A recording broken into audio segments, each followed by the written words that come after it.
بسم الله الرحمن الرحيم قل إن كنتم تحبون الله فاتبعوني يحببكم الله ويغفر لكم ذنوبكم والله غفور رحيم. ہمیشہ سنت پر عمل کرنے اور سنت کی دعوت دینے والوں ہی کو سخت آزمایا جاتا ہے، اور سنت کی دعوت اور سنت پر عمل ایک ایسا یہ عمل ہے کہ ساری دنیا ان کے مخالف ہو جائے. شرح السنة تأليف إمام أهل السنة والجماعة في عصره أبي محمد الحسن بن علي بن خلف البربهاري. الحمد لله الذي هدانا للإسلام ومن علينا به وأخرجنا في خير أمة. اعلموا أن الإسلام هو السنة والسنة هي الإسلام. أشهد أن محمد رسول الله.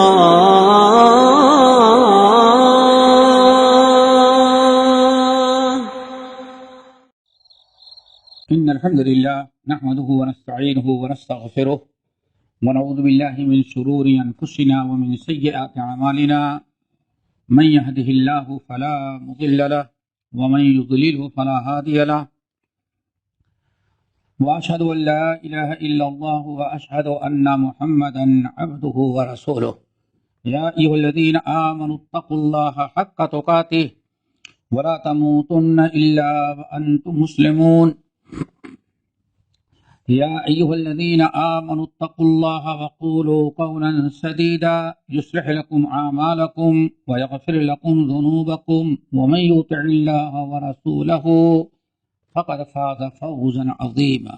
أما بعد فإن خير الحديث كتاب الله وخير الهدي هدي محمد صلى الله عليه وسلم وشر الأمور محدثاتها وكل محدثة بدعة وكل بدعة ضلالة وكل ضلالة في النار. محترم حضرات، یہ شرح السنہ کا جو درس چل رہا تھا، اس سے پہلے بات چل رہی تھی کہ صحابہ کرام رضوان اللہ المجمعین کہ جو آپس کے اختلافات یا آپ جھگڑے کہیں چھوٹے ہوئے یا بڑے، ان کے متعلق ہمارا کیا کردار، ہمارا کیا رویہ ہونا چاہیے. بات آئی، ہم نے بہت سارے دلائل سے پیش کیا کہ ہم ان کے متعلق اچھا گمان رکھیں اور ان سے الفت محبت کریں، حق اور باطل کا فیصلہ ہم نہ کریں. حضرت علی اور امیر معاویہ، حضرت علی اور عائشہ کا جنگ آپ نے دیکھا کہ دونوں میں سے کوئی بھی جنگ نہیں چاہتا تھا. نہ حضرت عائشہ چاہتی تھی جنگ، نہ حضرت علی چاہتے تھے. نہ حضرت عائشہ کے گروہ چاہتا تھا، نہ حضرت علی کے. اور کبھی جنگ کی نیت سے حضرت عائشہ نکلی بھی نہیں تھی. بس اتنا تھا کہ ساتھیوں کو لے کے گئی کہ حضرت علی رضی اللہ تعالیٰ عنہ سے اپیل کریں، گزارش کریں کہ فی الفور عثمان بن عفان رضی اللہ تعالیٰ عنہ کے قاتلین کو گرفتار کر کے ان کو قصدہ دی جائے. یہی چیز ان کے مد نظر تھی حضرت عائشہ رضی اللہ تعالیٰ عنہ کی. وہاں گئے، حضرت عائشہ اپنی فوج کے ساتھ گئی، فوج کے اپنے ساتھیوں کے ساتھ گئیں. حضرت علی رضی اللہ تعالیٰ عنہ سے ملاقات ہوئی، کوئی اختلاف نہ ہوا. حضرت عائشہ نے مطالبہ کیا، حضرت علی نے عذر بیان کیا، حضرت عائشہ نے قبول کر لیا اور کہہ دیا کہ ہاں بات تو بڑی معقول ہے. حضرت علی کے متعلق جو لوگ یہ بیان کرتے تھے کہ علی عثمان بن عفان کا قصاص کا قتل کا بدلہ نہیں لینا چاہتے، یہ بالکل غلط چیز ہے. حضرت علی لینے کے لیے تیار ہے، بس حالات ذرا سا سدھر جائیں اس کے بعد، تاکہ ابھی مزید اختلافات اور فوضا اور جھگڑی لڑائی خوریزی نہ ہو. حضرت عائشہ کی بات سمجھ میں آ گئی، حضرت عائشہ کے جتنے ساتھی سب کی بات سمجھ میں آ گئی. ہم یہاں بیٹھے بیٹھے اس زمانے میں فیصلہ کرتے ہیں. حضرت عائشہ کو سمجھ میں نہیں آئی تھی بات. حضرت عائشہ کے جو ساتھی تھے ان کے سمجھ میں بات نہیں آئی تھی. آپ یہاں تو بڑے بڑے فیصلے کر ڈالتے تھے. حضرت عائشہ حضرت ان کے ساتھیوں پر آپ طرح طرح کے اعتراض کرتے ہیں. اللہ تعالیٰ سے ڈرو, سوچو کہ اکیلے صحابہ کرام حضرت علی کی بات کیسے قبول کر لیے, کس طرح سے مان لیا. کوئی جھگڑا ختم ہوا نہیں, سب کچھ بات ختم ہو گئی. لیکن جو گروہ عثمان بن عفان کے قاتلین تھے, شیاطین, وہ کچھ حضرت عائشہ کے بھی گروہ میں شامل رہے بدماشی کے لیے, اور حضرت علی کے ساتھ بھی ان کی آدمی بن کر کے گروہ میں رہے. اور یہ نہیں کہ ہاں ہم ہی قاتلین, بڑے پوشیدہ طور پر داخل رہے. جب مصالحت ہو گئی وہ تو لڑانا چاہتے تھے, مزید اختلاف ہونے نہیں چاہتے تھے. لیکن ام المومنین عائشہ اور حضرت علی کے جب تبادلہ خیال ہوا رضی اللہ عنہم اجمعین, تو بات بالکل ختم ہو گئی. دونوں اپنے جگہ جا کے سو گئے. یہ مفسدین جو تھے انہوں نے رات کو حملہ کر دیا اور یہ کہا کہ حضرت علی نے ہمارے اوپر حملہ کیا. حضرت علی نے لوگوں سے کہا کیوں ایسا کر رہے ہو اپنے یہاں لوگوں سے؟ کہا حضرت عائشہ نے حملہ کرایا, ہمارے آدمی کو قتل کیا. اب لازمی چیز ہے, دونوں دو طرف ہیں اور تلواریں چل گئی, خونریزی شروع, قتل ہوا. جب دونوں آمنے سامنے رہے حضرت عائشہ علی سے کہتی ہیں علی تم نے ایسے کیوں کیا؟ کہا آپ نے کیا؟ کہا کیوں, ہم نے کیا کیا؟ کہا ان لوگوں نے کہا عائشہ نے حملہ کروایا. حضرت عائشہ کہتی ان لوگوں نے کہا علی نے کروایا. دونوں کے بعد سمجھ میں آئی کہ دونوں گروہ میں شرپسند جو شیطان تھے انہوں نے یہ چیز کرائی ہے. پھر دونوں کی مصالحت, سارا جھگڑا ختم. حضرت عائشہ مدینہ آ گئی, حضرت علی اپنا کوفہ میں رہے. دونوں کی الفت محبت, ادب اور احترام ساری چیزیں رہی. کسی ایک نے نہیں مطالبہ کیا کہ علی ناجائز طریقے سے خلافت کر رہے ہیں یا کچھ, کوئی بات نہیں. پوری امت مسلمہ اس وقت کے سارے صحابہ کرام حضرت علی رضی اللہ تعالیٰ عنہ خلافت متفق تھے اور کسی نے ان کی خلافت کی مخالفت نہیں کی. بات ختم ہو گئی. مسئلہ رہ گیا حضرت عثمان بن عفان کے قاتلین کو سزا دینا, بدلہ لینا, قصاص. حضرت عائشہ رضی اللہ تعالیٰ کی بات سمجھ میں آ گئی. امیر معاویہ رضی اللہ تعالیٰ عنہ, اب یہ شرپسندوں کا گروہ جو تھا بدماشوں کا, جو حضرت عثمان بن عفان کے قتل کر کے مزید خونریزی چاہتے تھے, مسلمانوں کو تباہ برباد کرنا چاہتے تھے تاکہ اسلام ترقی نہ کرے اور آگے اسلام نہ بڑھ سکے. اور اس کا جو رئیس تھا آپ لوگوں نے سنا, عبداللہ ابن سبا تھا, یہودی. وہ کب اسلام کا خیر چاہتا. حضرت عثمان بن عفان, حضرت امیر معاویہ کے سامنے لوگ آتے, عثمان بن عفان کہ آپ وارث ہیں, آپ کے قبیلے کے تھے, آپ خون کا بدلہ لیں ورنہ ہم لیں گے. اللہ اکبر. حضرت عثمان بن عفان رضی اللہ تعالی عنہ نے حضرت علی سے, چونکہ عثمان بن عفان امیر معاویہ شام میں تھے اور علی مدینے میں تھے. عثمان بن عفان کا قتل کہاں ہوا تھا؟ مدینے میں. سارے اہل مدینہ نے حضرت عثمان کی شہادت کے بعد علی سے بیعت کر لیا. امیر معاویہ شام میں تھے اور اس زمانے میں شام سے مدینہ آنے کا کوئی 1-2 دن کا راستہ نہیں تھا, مہینے بھر کا سفر. وہ ابھی بیعت نہیں کیے تھے چونکہ آمنا سامنا نہیں ہوا تھا. حضرت عثمان بن عفان رضی اللہ تعالیٰ عنہ نے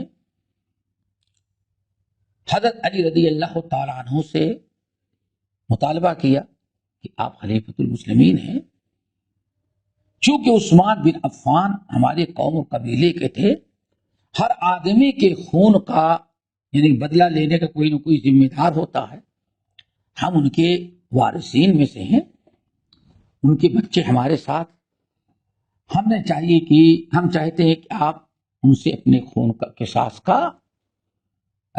لیں، عثمان بن عفان کے قاتلین کو گرفتار کریں اور سزا دیں۔ حضرت علی رضی اللہ تعالیٰ عنہ اپنا عذر بیان کرتے، امیر معاویہ کا یہ تھا کہ ٹھیک ہے جب تک آپ قصاص نہیں لیتے تب تک ہم بیعت نہیں کریں گے ابھی، لیکن حضرت امیر معاویہ نے کبھی اپنی خلافت کا اعلان نہیں کیا، بغاوت کا اعلان نہیں کیا، نہیں ہم اب علی کو اپنا خلیفہ مانتے نہیں، کبھی بھی نہیں۔ پوری تاریخ پڑھ ڈالیں، سچی تاریخ، بناوٹی نہیں۔ تاریخ لکھنے والے کچھ خوارج ہیں، کچھ معتزلہ ہیں، اور بہت بڑا طبقہ روافض شیعوں کا ہے، من گھڑت کہانیاں، بناوٹی داستانیں، بہت کچھ بیان کیا، لیکن معتبر ذرائع اور سند کے ساتھ اگر آپ ڈھونڈیں گے تو باتفاق علماء امیر معاویہ رضی اللہ تعالیٰ عنہ نے نہ تو اپنی خلافت کا اعلان کیا اور نہ تو حضرت علی کی بغاوت کا اعلان کیا، نہیں۔ ہمارے خلیفہ کون ہیں؟ سارے مسلمانوں نے جو علی کو خلیفہ میں بھی مانتا ہوں، لیکن بیعت ابھی نہیں کروں گا میں۔ کیوں؟ آخر حضرت عثمان کے خون کا بدلہ لینے میں کیوں تاخیر ہو رہی ہے؟ کیا عذر ہے؟ خلیفہ ہیں، پاور ہے، ان کو لینا چاہیے۔ حضرت علی رضی اللہ تعالی عنہ سمجھتے ہیں کہ جو انسان جس کے سر پر بوجھ ہوتا ہے، ذمہ داری ہو، تو وہ بہت کچھ حالات کو سمجھتا ہے۔ حضرت علی رضی اللہ تعالیٰ نے دیکھ لیا کہ حضرت عائشہ کے ساتھ ان شرپسندوں نے کیا کیا، کیسے ہم کو حضرت عائشہ کے سے لڑا دیا۔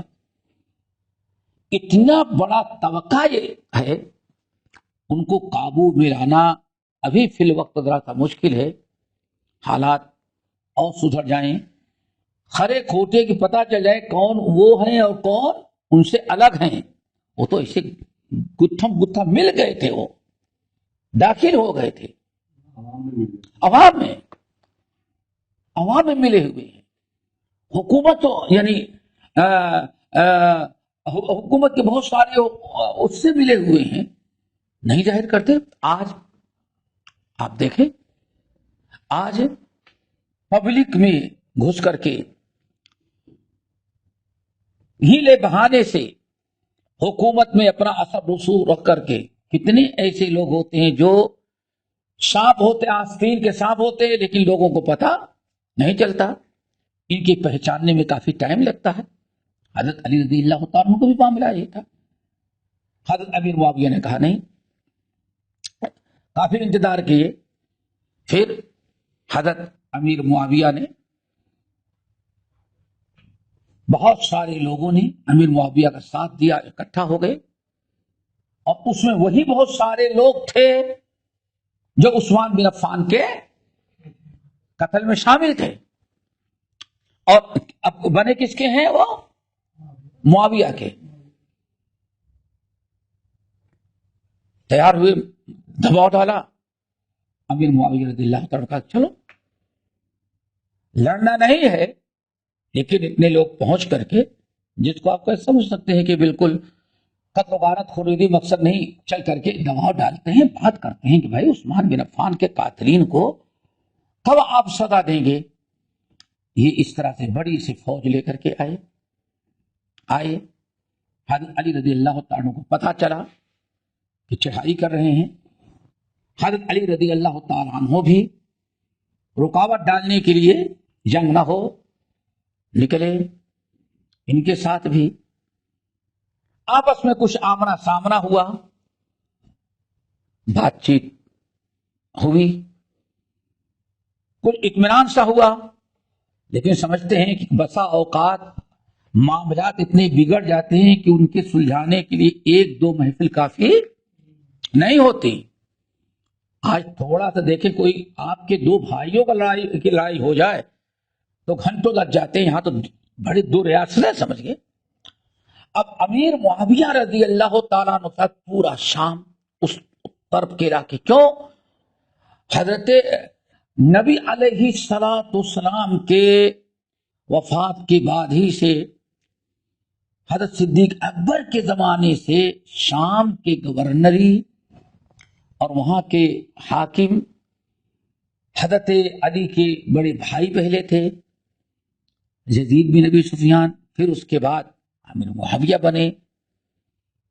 اخلاق کردار کی بنا پر پورے علاقے میں ان کا اثر تھا، لیکن ان فسادیوں کا بھی ایک بہت بڑا طبقہ دونوں گروہوں میں ان کا مین مقصد تھا، جس کو کہا جاتا ہے حب علی نہیں بلکہ بغض معاویہ میں۔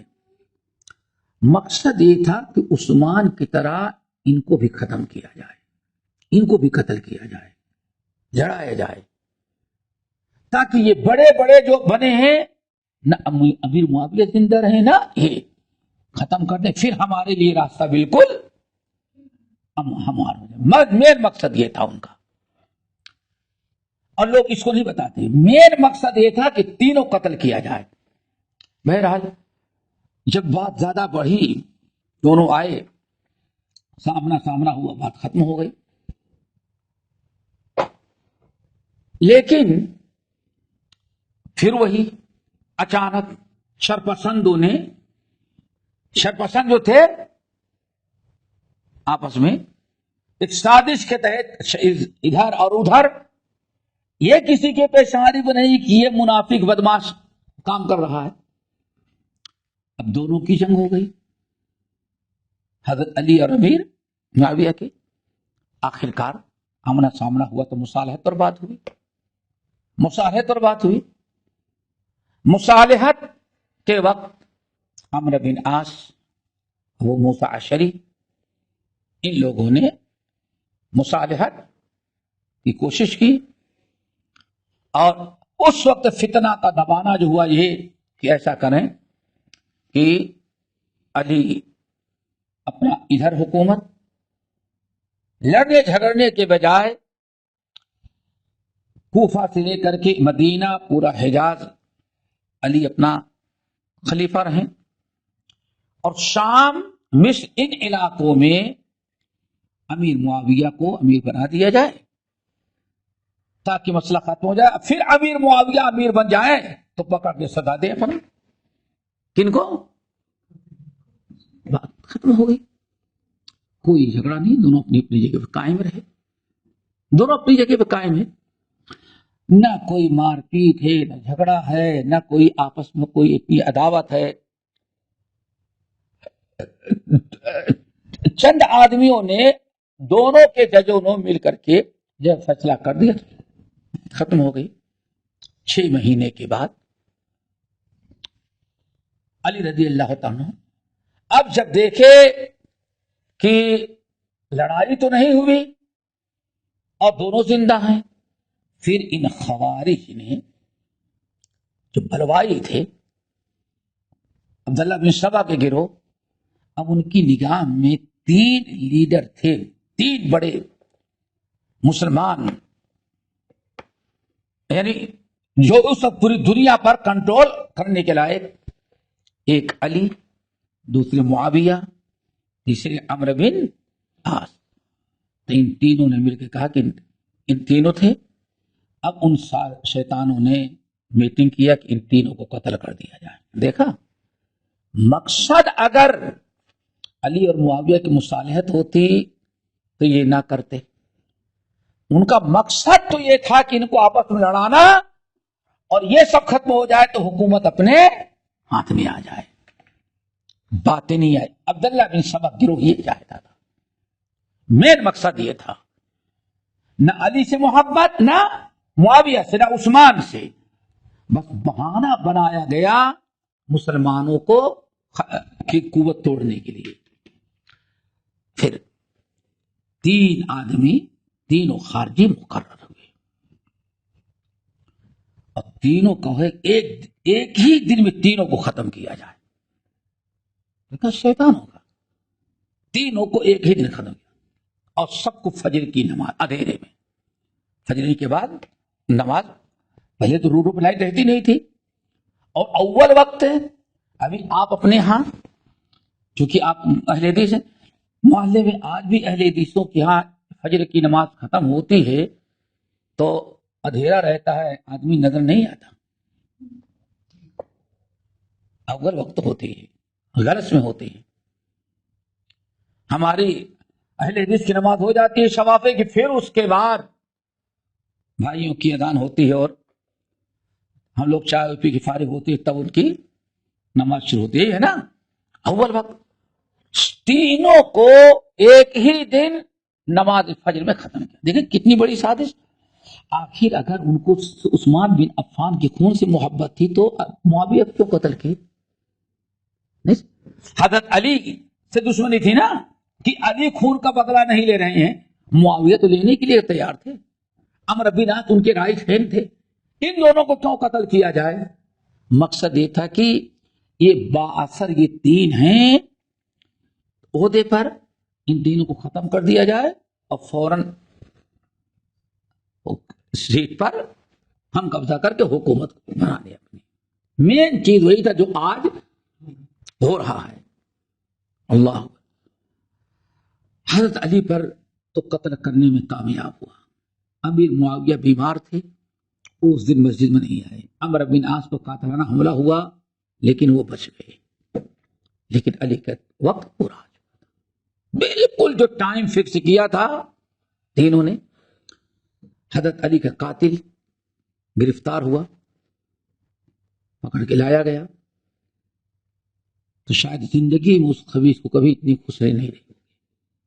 سوچے حضرت علی اور امیر معاویہ اور عثمان بن عفان کے قتل کرنے کے بعد کیسے کیسے لوگ چھپ کر کے یعنی مسلم خلافت کو تباہ کرنے کے لیے کیسے کیسے لوگ گھسے تھے اور کیسا عقیدہ ان کا تھا. سوچو آج بھی بسند صحیح منقول ہے, اس کمبخت کو جو پکڑ کے لایا گیا بہت خوش تھا, بہت خوش تھا. کوئی اس کو غم نہیں کہ ہم پکڑے گئے ہیں. اور جس دن گردن ماری جا رہی تھی ہنس رہا تھا. کیوں؟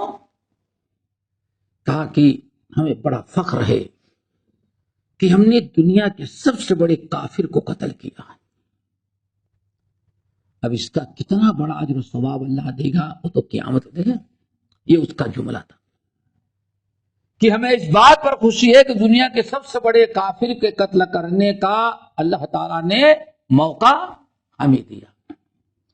اب اندازہ لگائیں کہ کون سے لوگ تھے, اور وہی انڈے بچے جو آج خلافت قائم کریں گے, یہ بادشاہ ایسا, یہ ایسا ہے اور یہ ایسا, یہ کچھ نہیں کر رہا ہے, ان کے بھی پیچھے جائیں گے تو عقیدہ یہی ہے.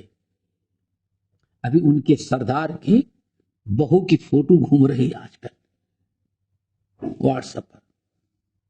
یہ ہے اپنے گھر میں, یہ ہے جو خلافت لانا چاہتے ہیں, آج کل وہ گھوم رہی ہے کہ دیکھ لو یہ ہے اسلامی خلافت.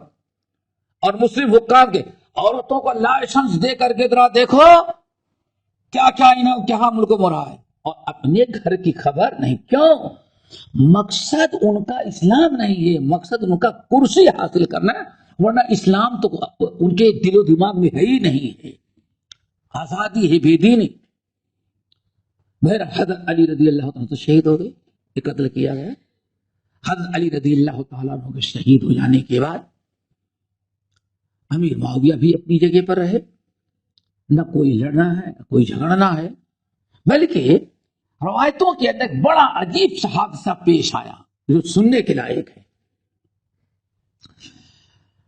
جب حضرت علی اور معاویہ کے آپس میں جنگ ہوئی, اختلاف ہوا, اور اب تو دو ریاستیں ہو گئی نا, فیصلہ ہوا دو ریاستیں ہو جائیں, آپس میں یعنی مصالحت کروانے والوں کو بھی نہیں تھی. ویسے کہ ابھی زیادہ ہے ٹکراؤ ہے, لیکن آگے چل کے دونوں آپس میں مل جائے گی، محبت ہو جائے گی. واقعی میں ہوا، دونوں ایک ہو گئے.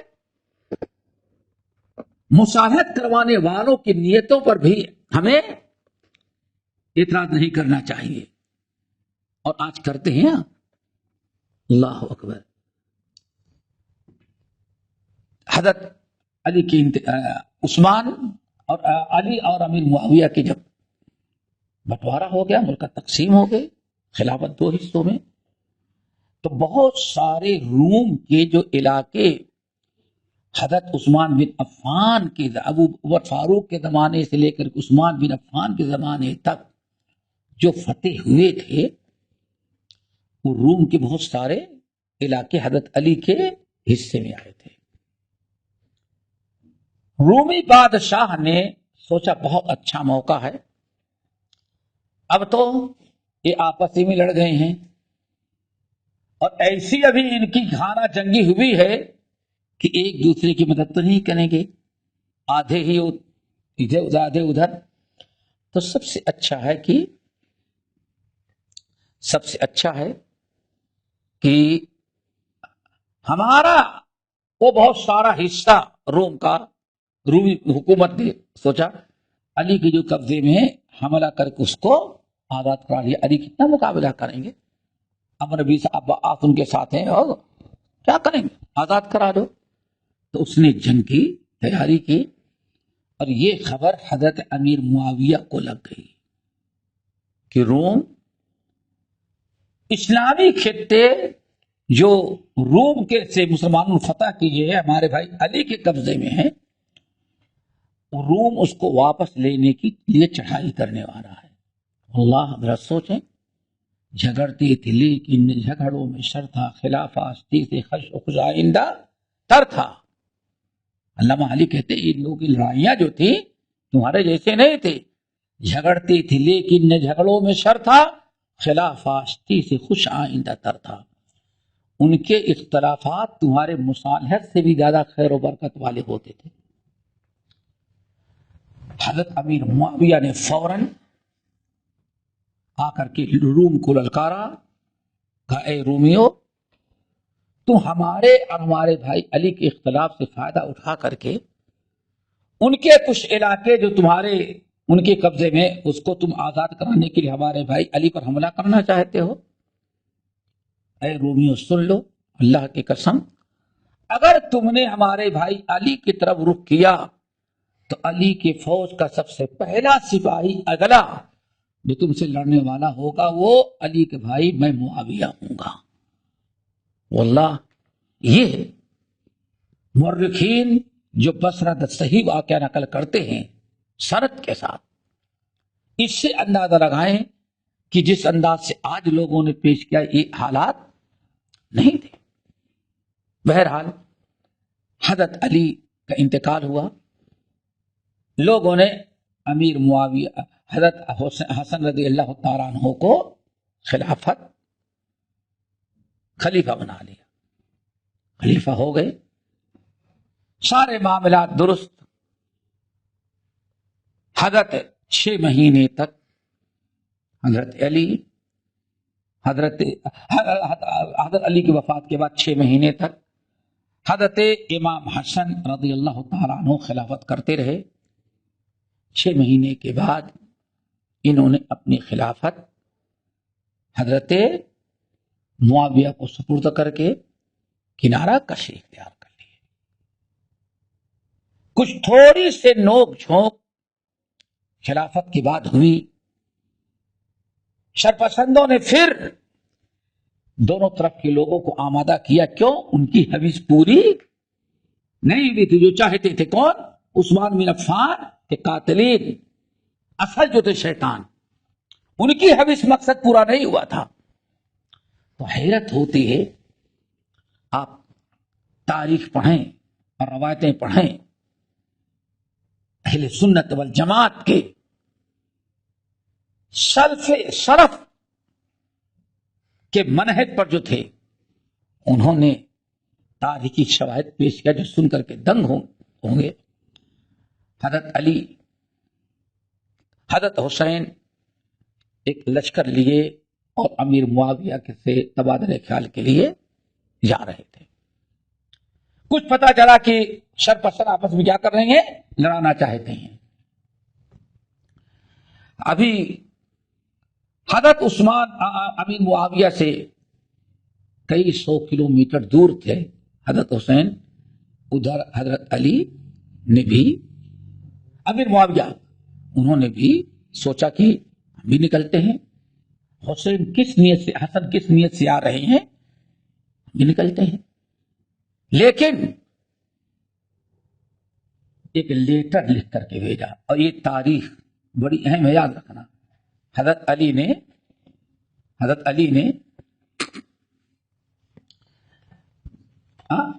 نہیں, امیر معاویہ نے دیکھو جو پیپر ہوتا ہے یہاں مضمون لکھا جائے گا, اسٹیمپ کہاں ہوتا ہے, نیچے. کیا کہتے ہیں, سفید وائٹ پیپر, بالکل پلین پیپر, بالکل صاف. اللہ ذرا سوچو, جن کے اندر اتنا اخلاص ہو ان کی نیتوں پر ہم حملہ کریں, ان پر لعنت بھیجیں, برا بھلا کہیں, سمجھ گئے نا. اور آل رسول کا نام لیں کہ معاویہ نے آل رسول پر ظلم کیا, ہم آل رسول ہیں اس لیے ہم لڑتے رہیں گے. آپ حدیث کی کتابوں, تاریخ کی کتابوں, سلف نے جو لکھا, تعجب کی بات ہے, اگر کبھی ثبوت چاہے گا تو ہم دے دیں گے. ایسے ہی پلین پیپر پر نیچے معاویہ بن ابی سفیان, دستخط, اسٹیمپ سب. اور یہاں کیا لکھ دیا, قاصد کو دیا, کہا لے کے جاؤ یہ لیٹر, کس کو دے دینا, حسن کو پکڑانا. واللہ جب بھی چاہے ہم سے آئے کہ کوئی ثبوت لے لے, بھیج دیا. قاصد آیا, لوگوں کے سامنے حضرت امام حسن کو پکڑا دیا, کہا میں امیر معاویہ کی طرف سے آیا. انہوں نے یہ لیٹر حضرت حسن رضی اللہ عنہ کھولا تو پورا پیپر جو ہے وہ وائٹ, پلین کہتے ہیں نا کہ کلین, پلین, یہاں مہر لگی ہے, اور یہاں ایک جملہ ہے, حسن تمہارے والد کے ساتھ ہماری مصالحت ہوئی تھی, اب تم جو فیصلہ کرنا چاہتے ہو, یہ ہم نے پیپر سفید بھیجا ہے اور دستخط کر دی ہے, جو فیصلہ تم چاہتے ہو لکھ دو, ہم اسے قبول کریں گے, ہم تمہارے تابعدار ہوں. کیا خیال ہے آپ کا؟ کوئی ایسا انسان بھی ملے گا؟ سوچو ذرا سا, نہیں سمجھ آیا میرے خیال سے. لڑائی کی بات نہیں ہے. حسن آپ نواسے رسول ہیں, آپ کیا چاہتے ہیں, کیا فیصلہ کرنا چاہتے ہیں, میرے بارے میں اپنے بارے جو آپ کو پسند ہو. ہم نے کچھ نہیں لکھا, صرف ایک سطر کہ آپ جو چاہیں فیصلہ کر لکھ دیں, ہم وہی مانیں گے. میں نے پہلے ہی, حالانکہ یہ بہت بڑی چیز ہوتی ہے, امیر معاویہ کو کتنا بڑا بھروسہ تھا حضرت حسن پر. آج سمجھتے ہیں کہ بڑے بڑے معاملات, فتنے فساد کس میں خراب ہو جاتے ہیں صرف, لیکن حضرت حسن پر امیر معاویہ کو حسن ظن تھا, اعتماد تھا, جو چاہیں آپ کریں. حضرت حسن کے پاس آیا, فوراً لکھ دیا کہ ہم یہی چاہتے ہیں کہ نانا جان نے, اللہ اکبر, لوگوں نے ہم کو حدیث سنایا کہ ہمارے نانا جان کون تھے, صلی اللہ علیہ وسلم نے ساتھ فرمایا تھا کہ یہ میرا نواسا, میرا بچہ حسن, دو بڑے بین فئتین میرے مومنین عظیمتین, دو مومنوں کے جملہ تھا, مومنوں کے دو بڑے گروہوں میں یہ مصالحت کروا دینا. دونوں کو مومن کہا, اور دونوں, ایک گروہ حضرت علی کا, دوسرا کون, امیر معاویہ. اللہ رسول نے کوئی یہ نہیں کہا نہیں ایک حق ہوگا, نہیں. بین فئتین عظیمتین مؤمنتین, دو مومنوں کے عظیم ترین بڑے گروہ ہوں گے, اختلاف ہوگا اور میرا یہ نواسا دونوں میں کیا کرائے گا؟ حدیث بیان کی کہ میں کہتا ہوں آج ہی سے میں برخاست ہوتا ہوں اور پوری ہمارے والد کی جہاں تک خلافت تھی وہ آپ کو ہم دے دیتے ہیں، بات ختم ہو گئی، اتنا ہی معاملہ ہوا، سمجھ گئے نا؟ اور اس کے بعد سے ایک عرصے دراز تک ایک ہی خلیفہ پورے مسلمانوں کو ہوتا رہا، کسی نے کوئی توجہ نہ کی اور سب معاملہ ایک رہا۔ حضرت عبداللہ بن زبیر نے ایک موقع پہ تھوڑا سا کیا تھا لیکن وہ بھی نہیں چل سکی، پھر امیر معاویہ ہی خلیفہ رہے، اس کے بعد سے بڑے بڑے خلفاء چلتے رہے، پھر بنو امیہ کے بجائے بنو عباس میں آیا، بہرحال معاملہ سب ختم ہو گیا۔ یہ حالات ہیں، اگر آپ ان پر غور کریں اور ان کو دیکھیں تو کبھی بھی ہمارے دلوں میں ایک دوسرے سے نفرت اور ایک دوسرے کے متعلق فیصلہ کرنے کا کوئی اختیار اور کوئی ہمیں ضرورت نہیں ہوتی۔ جب آپ حضرات نے یہ سن لیا تو اب ہمارا کردار کیا ہونا چاہیے کہ دونوں سے الفت کرنا، محبت کرنا، ادب احترام کرنا، دونوں کے مناقب بیان کرنا اور دونوں کے متعلق کبھی اپنی رائے اب ایسی رائے دینا، ایسی بات کرنا، ایسا جملہ استعمال کرنا جس سے ایک کی توہین ہو اور صحابہ کے سامنے گستاخی ہو، ایسی جملوں سے ہم تمام لوگوں سے بچنا چاہیے۔ اور سب سے بڑا نجات کا راستہ یہی ہے، اللہ نے فرمایا تلک امۃ قد خلت لہا ما کسبت ولکم ما کسبتم ولا تسألون عما کانوا۔ اے لوگو، یہ ایک گروہ تھا، وہ گزر گیا، انہوں نے جو کچھ کیا اس کے ذمہ دار ہوں گے، تم کو وہ ملے گا جو تم کر رہے ہو، تم اپنے نیکی برائی کے ذمہ دار، اپنی نیکی برائی کے ذمہ دار، تم سے تمہارے عمل کے بارے میں پوچھا جائے گا، ان لوگوں کے عمل کے بارے میں تم سے نہیں پوچھا جائے گا۔ جب یہ آیت ہے اور پھر اس سے پہلے آیت گزر چکی ہے والذین جاءوا من بعدهم یقولون ربنا اغفر لنا ولإخواننا الذین سبقونا بالایمان، اس آیت نے ہمیں حکم دیا ہے کہ ہم ان کے حق میں دعائے مغفرت کریں۔ نمبر 2 ولا تجعل في قلوبنا غلا للذین آمنوا، یہ دو چیزیں اللہ تعالیٰ دعا کریں اور کوشش کریں کہ ان صحابہ اور تابعین سلف کے متعلق دل میں کوئی کینہ کپٹ بغض اناد نہ ہو، غل نہ ہو، کوئی نفرت نہ ہو، بلکہ ان کی الفت اور محبت ہو۔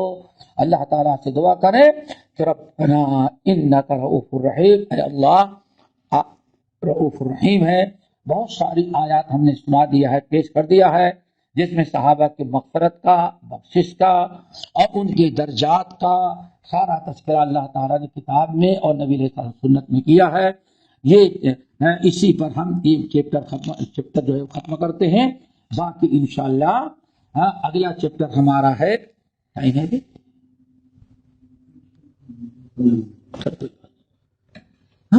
قال المؤلف، اللہ اکبر، مؤلف رحمت اللہ علیہ یعنی امام بربہاری رحمت اللہ علیہ کہتے ہیں وعلم رحمک اللہ، اللہ تم پر رحم کرے، لا یحل مال امرئ مسلم الا بطیبۃ من نفسہ وان کان مع رجل مال حرام فقد ضمنہ، لا يحل لأحد أن يأخذ منه شيئا إلا بإذنه فإنه عسى أن يتوب هذا فيريد أن يرده على أربابه فأخذته حراما۔ یہ امام بربہاری رحمۃ اللہ علیہ وعلم کیا کہتے ہیں؟ وعلم کے معنی جان لو، اچھی طرح سے سمجھ لو، اللہ تعالیٰ تم پر رحم کرے کہ لا يحل مال امرئ مسلم الا بطیبۃ من نفسہ، کسی مسلمان کا مال، کسی بھی مسلمان کا مال کبھی تمہارے لیے حلال نہیں ہو سکتا مگر اسی وقت جب وہ خوش دلی سے تمہیں دے دے۔ خوش دلی سے تمہیں دے دے. یہاں پہلے ایک حدیث اچھی طرح سے سن لیں. حجۃ الوداع کے موقع پر آپ لوگوں نے سنا ہوگا نبی علیہ السلام جو بڑے زبردست خطبے دیے تھے، اس میں خطبہ کیا تھا؟ ان دماءکم و اموالکم و اعراضکم حرام علیکم کحرمت یومکم ھذا فی شہرکم ھذا فی بلدکم ھذا. یہ بڑی اہم حدیث ہے، لیکن آج اس حدیث کو سامنے رکھیں اور امام بربہاری نے جو یہ مسئلہ یہاں بیان کیا کہ کسی بھی مسلمان کا مال تم ہرگز نہیں استعمال کرو کھاؤ مگر اسی وقت جب وہ خوش دلی کے ساتھ تمہیں طیب نفس کے ساتھ خوشی کے ساتھ تمہیں دے دے. آج کس قدر اس کے خلاف مسلمان کر رہے ہیں. دنیا کرتی تو کرتی، لیکن مسلمان آج غیروں سے بڑھ چڑھ کے کر رہے ہیں. تو یہ حدیث ذرا سنیں. حجۃ الوداع کے موقع پر نبی علیہ السلام نے کیا سوال کیا؟ کیا تم لوگ بتا سکتے ہو کہ کون سا دن ہے؟ یہی تھا نا. لوگوں نے کہا اللہ و رسول عالم. کیا تم بتا سکتے ہو ایو شہر ھذا، کون سا مہینہ ہے؟ صحابہ کرام کہتے ہیں ہم لوگ سمجھتے تھے کہ اللہ کے رسول ان مہینوں کا نام بدل کر کچھ اور رکھنا چاہتے ہوں. تو ہم لوگوں نے کہا اللہ و رسول عالم. پھر پوچھا ایو بلد ھذا، تم لوگوں کو معلوم ہے کہ تم کس شہر میں ہو؟ کون سا شہر ہے؟ صحابہ کرام نے کہا کہ ہم لوگ یہ سمجھتے تھے آج مکے کا نام بدل کے کچھ اور رکھا جائے گا. ہم لوگوں نے کہا اللہ اس کے رسول زیادہ جانتے ہیں. کئی سوالات کی اللہ رسول نے ارشاد فرمایا سنو، یہ مینا کا میدان ہے، اللہ اکبر، مکہ شہر ہے، بلد حرام ہے، ذی الحجہ کا مہینہ شہر حرام. نہیں سمجھے؟ حرمت والا مہینہ نا. آج یوم النحر ہے، حرمت والا دن ہے، حرمت والا مہینہ ہے اور حرمت والی جگہ. اللہ اکبر. سن لو، ابھی تم لوگ حج میں ہو سکتا ہے حالت احرام میں رہے ہوں، رمی جمارات وغیرہ بھی پورا نہیں ہوا نا.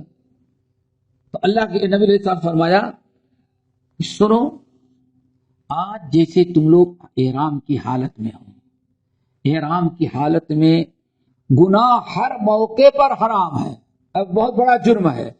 احرام کی حالت میں گناہ تو جانے دیں، بہت ساری جائز چیزیں بھی حرام ہو جاتی ہیں. ہاں، بہت ساری حلال چیزیں کیا ہو جاتی ہیں؟ حرام ہو جاتی ہیں. ایسے ہی تم لوگ حرمت والے مہینے میں ہو، حرمت والے مہینے میں بھی بہت ساری حلال چیزیں بھی کیا ہو جاتی ہیں؟ حرمت والی چیزیں. گناہ بہت بڑھا دیا جاتا ہے. اسی طرح سے مکہ شہر بلد حرام، بہت ساری چیزیں حرام تو ہے ہی ہیں، لیکن بہت ساری چیزیں مکے کے علاوہ اور جگہوں میں حلال ہوتی، لیکن مکے میں وہ چیز حرام ہو جاتی. 3 حرمتیں ہیں تمہارے سامنے. حالت احرام میں حرمت والا دن، حرمت والا مہینہ اور حرمت والا شہر. سن لو، جیسے آج اس حالت میں، اس شہر میں، اس مہینے میں، اس دن میں کسی بھائی کی جان حرام ہے تم پر، خون بہانا تم پر حرام، خون کرنا حرام ہے، کسی کا مال چھیننا حرام ہے. ٹھیک ہے نا؟ اور کسی کی عزت حرام ہے. ایسے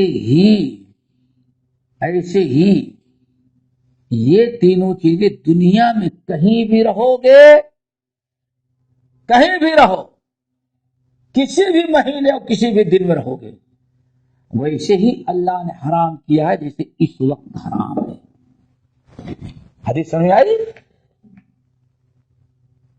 کل المسلم علی المسلم حرام. ایک مسلمان کی ساری چیزیں دوسرے مسلمان پر حرام ہے. کیا خیال ہے؟ بیٹیوں کو نگاہ کرنا ڈالنا حرام ہے، پڑوسی کا مال چھیننا حرام ہے، مال غصب کرنا حرام ہے، جھوٹ بول کر کے مال دینا حرام ہے، ٹھیک ہے نا، قتل حرام ہے، مال حرام ہے، عزت حرام ہے. ایسی ہی یہ ساری چیزیں جہاں بھی رہو گے ہر وقت تمہارے اوپر حرام ہوگی جیسے یہاں حرام ہے. اب آپ بتائیے، آج ایک مسلمان دوسرے مسلمان کے خون کے تو بہانے سے بچتا ہے لیکن اس کا مال لینے سے نہیں بچتا. جھوٹ بول کر کے، غصب کر کے. واللہ آپ لوگ کیا جانتے ہیں؟ اپنے پڑوسی کو دیکھو، اپنے پڑوسی کو، اپنے پاس پڑوس کے لوگوں کو دیکھو.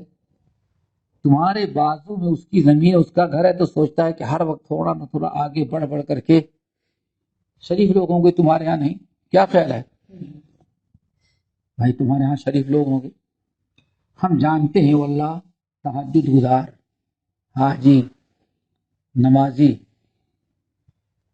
دو بھائیوں کو بٹوارا ہوا، دو بھائیوں کا بٹوارا ہوا، سمجھے نا، والد کا انتقال ہوا اور زمین کیا کی گئی؟ بانٹی گئی، ٹھیک ہے نا. تو جب بانٹی جائے گی تو ایک نشان لگا دے بھائی، اپنا اپنا نشان لگا دو. اب نشان لگانے کے لیے ٹائم لگتا ہے تو اسی لیے لوگ کرتے کہ ایک رسی باندھ دیتے ہیں یا ایک اینٹ وہاں گاڑ دیتے ہیں اور ایک کنارے یہاں گاڑ دیتے ہیں. جب موقع ملے گا یہاں دونوں اپنی حد آدھی مٹی ادھر کے آدھی قائم کر لیں گے، ٹھیک ہے نا. جب سارے لوگ سو گئے تو حضرت تہجد کی نماز پڑھ کے فارغ ہوئے تو چلے گئے اینٹ اکھاڑ کر کے اپنی زمین بڑھانے کے لیے دوسرے بھائی کا ایک لاٹھا زمین جو ہے وہ غصب کر لی. کوئی نہیں دیکھ رہا ہے، سوچا کہ تہجد کی نماز سویا ہوگا، یعنی تہجد کی نماز کی برکت. آئی بات سمجھ گئے؟ پھر اب دوسرے تیسرے دن فرصت ملی تو خود آگے کہتے ہیں بھائی چلو وہ فوڑا لو اپنا مڑیر، دو ہوتے نا دیکھا راستہ چلنے بنا دے، حد قائم کر لیں. ذرا بھولا بھالا تہجد گزار اتنی بڑی بھائی انسان حج کر کے لوٹا ہے، داڑھی بھی کہتی ہے، ذرا وہ کہاں بھی ایمانی کرے گا.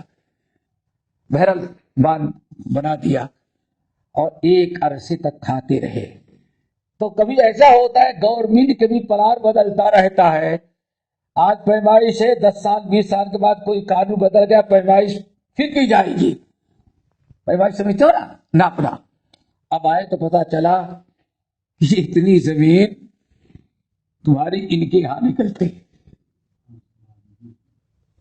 ذرا سوچو، واللہ آج جان کی تو حفاظت کر دیتا ہے، بڑی میٹھی میٹھی باتیں کرے گے، لیکن جو ہمارے یہاں جو مثل مشہور ہے، 3 چیزیں لوگوں کے ایمان کو بگاڑ دیتے ہیں. کون ہے؟ زر، زن، زمین. کیا؟ زر، زمین، زن. یہ 3 چیزیں ایسی ہیں جو انسان کے ایمان کو اور دین کو بگاڑ دیتی ہیں. ان تینوں چیزوں کی وجہ سے آدمی حرام چیز بھی کرنے کے لیے تیار ہو جاتا ہے. تینوں سمجھ میں آیا؟ نہیں کچھ فارسی ہے نا. زر، مال. نمبر 2 زن، بیوی، عورت. بیوی نہ کہیں عورت، سمجھ گئے نا. نمبر 3 زمین. اور دیہات میں سب سے زیادہ لڑائی جو ہوتی ہے بڑا جرم یہ زمین کا ہوتا ہے. تمہارے لوگ زیادہ لوگ شریف ہے میرے خیال سے، نہیں لڑتے ہوں گے. ہم لوگوں کے یہاں تو بڑی لڑائی ہوتی بھائی. باپ بیٹے کی لڑائی، بھائی بھائی کی لڑائی، پڑوسی تو ٹھیک رہتا لیکن اپنا جو ہوگا سگا وہ گڑبڑ کرتا ہے، اور جو کسے بتا سگے ہی کہ میں نے بتایا. تو یہ اللہ اکبر، آدمی سوچتا نہیں. ایک عموی بادشاہ گزرے ہیں، عبد الرحمان نام تھا. ایک مثال دیتے ہیں، اللہ تعالیٰ سے دعا کرو سب کو اس جرم سے بچائے. امیر جو بادشاہ تھا وہ اپنا محل بنا رہا تھا، اپنا محل بنا رہا تھا. جب محل بنا رہا تھا بادشاہ، تو جو اپنا محل کا احاطہ گھیر رہا تھا، بڑا باؤنڈری، اس کے زد میں ایک غریب بیچارہ تھا، تھوڑی زمین لے کر کے جھوپڑا ڈالے ہوا تھا، کچھ کہہ تو نہیں سکتا تھا. بادشاہ نے کہا بھاگ اس کو جا کے دوسری کے بعد ہو. کچھ نہیں کر سکتا بیچارہ. بے امری شیخ تھا نا، بے امری شیخ. ایک پولیس کیس ہوتا ہے ایک بڑا، پولیس کچھ نہیں کہ نہیں بھائی نہیں کیا، یہ بے امری شیخ، اس کو ہم نے قید کیا کس کے حکم سے؟ شیخ. اب ان کا اپنا کچھ کیس ہوتا ہے بے امری شیخ، اس میں کورٹ عدالت کچھ نہیں، وہ بے امری شیخ ہوتا. تو اب ذرا بتائیں، بادشاہ بھگا دیا اس کو. جس دن محل تیار ہو رہا تھا، سب کو دعوت دے رہا تھا، ایک آدمی دین تھے، ان کو اچھی طرح سے ایک قصہ معلوم ہے کہ موقع کی تلاش میں تھے، موقع ملے تب ہم آپ کو عبرت اور نصیحت کی چیز ہے پھر آپ کو بتائیں گے. جب مکان بنتا ہے تو وہاں سیمنٹ کی بوریاں پڑی رہتی ہیں، سریا پڑا رہتا ہے، دیکھا ہوگا. چور وہیں چوری کرتا رہتا ہے، سائیکل گھومتا رہے گا، یہاں سے اٹھائے گا وہاں بیچے گا. یہ جانتے ہوں گے اچھی طرح سے یہاں سے بے آوارہ لوگوں کو سب سے بڑا ہی کاروبار ہے. سریا بیچ دیا، کم سے کم چڑھانے کا 2 دن کا انتظام ہو گئے. اللہ اکبر، لے گئے. تو جس دن افتتاح کا موقع تھا، بادشاہ سلامت داخل ہو رہے تھے تو پارٹی رکھی تھی. وہ عالم دین جو تھے بڑے، ان کو بھی بلایا، کھڑے ہو کے دکھا رہے تھے. بادشاہ دیکھو اتنا لمبا ہے، اتنا چوڑا ہے، اتنا روم ہے، اتنا سب کچھ. وہاں ایک خوب سنا عالم دین نے، اور ایک بڑا سا سیمنٹ کا بوریا یا چونا رکھا ہوا تھا. بات سن لی تو کہا کہ بادشاہ سلامت بہت اچھا ہے، مبارک ہو مبارک ہو. ذرا ایک کام کر لیتے. کیا؟ کہا کہ یہ سیمنٹ جو ہے اس کو اگر ہم لوگ مل کر کے آپ کے کندھے پر رکھ دیں تو آپ اندر کی طرف رکھ دیں گے تاکہ کوئی چور نہ لے کے جائے. رے بھائی اتنی طاقت کہاں ہے، سیمنٹ کا اٹھاؤں گا میں؟ تکلف تھی.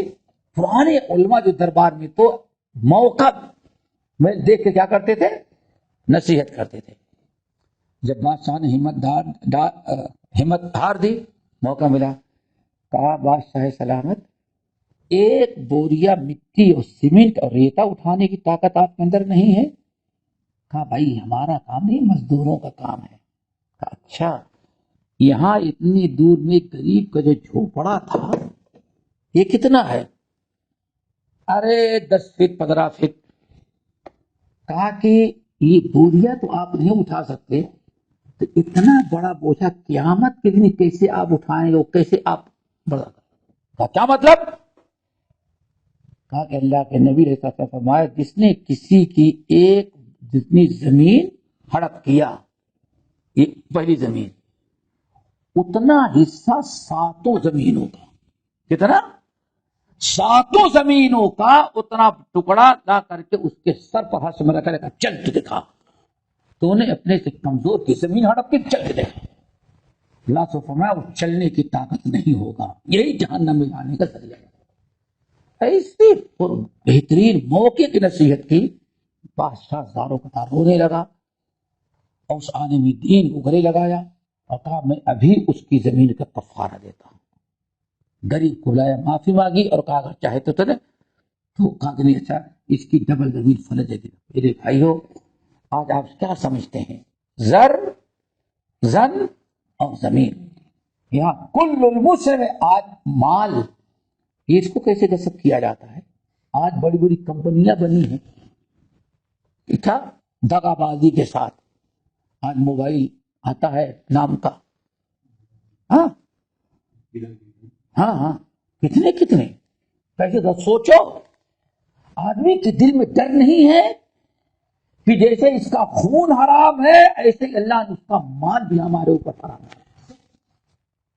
دوستو ہمیشہ یاد رکھو کہ سب کچھ معاف ہو جائے لیکن غریبوں کا اور کمزوروں کا حق جو ہے نہیں معاف. تو کل مسلم اور المسلم حرام. ایک مسلمان کی صرف جان نہیں، خون نہیں، ساری چیزیں تمہارے اوپر حرام ہیں. جان، مال، عزت، یہ ساری چیز تمہارے اوپر کیا ہے؟ حرام ہے. تو اللہ رب العالمین نے حرام کیا ہے. امام بربہاری کہہ رہے ہیں کسی بھی مسلمان کا مال کھاؤ تو کیسے کھاؤ؟ اجازت سے. اور اجازت بھی ڈر کی وجہ سے نہ ہو، دباؤ کی وجہ سے نہ ہو، خوشی سے آپ کو دے رہا ہو تو آپ کے لیے وہ مال حرام ہے، حلال ہے، ورنہ اس کا مال تمہارے لیے حلال نہیں ہوگا. اللہ تعالی ہم سب کو عمل کی توفیق نصیب فرمائے. باقی انشاءاللہ آئندہ. ہمارے چینل کو سبسکرائب کیجیے اور بیل آئیکن کو دبانا نہ بھولیں تاکہ آپ کو نئی ویڈیو برابر ملتی رہیں. لائک اور شیئر کرنا نہ بھولیے.